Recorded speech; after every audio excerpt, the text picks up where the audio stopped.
So what's up, friends? The length of a rectangle increases by 25%. By what percentage must the width decrease to keep the area exactly the same? So do not be afraid when you have questions like this. Always remember to start with math. Let's do this together. So now we have our rectangle, say like this, right? And now we want to maintain this area, but we want to increase the length. So it means that the width is going to decrease. So if you have a longer length, say like this, it means that the width will reduce to something like this. So this is the visual representation of this question. So now let's solve it. We have length times width. This gives us area. So now if I'm increasing this length by a multiplier, that is 25%. The multiplier for 25% is 125 over 100. That is 100 plus 25. We give you 125 over 100.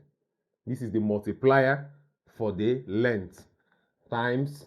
Now we don't know what the multiplier for the width is. The multiplier that reduces the width so that the area remains the same.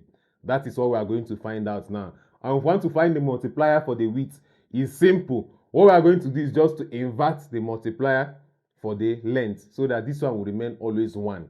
What do I mean? This is 125 over 100 L times the multiplier here is going to be 100 over 125 W equal to A.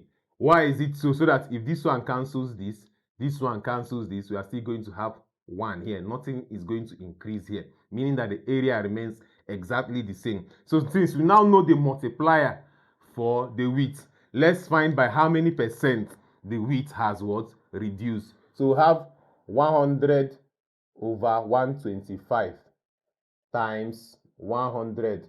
This is the multiplier. We're changing it to percentage. We are going to have 80%. So now this is 80% of the original width. So it means that the original width has decreased by 100% minus 80%, and we are going to have 20%. So it means that the original width reduced by 20% when the original length increased by 25%. I encourage you to keep practicing. Do not be afraid of questions like this. Solve more. And I'm going to see you in another lesson.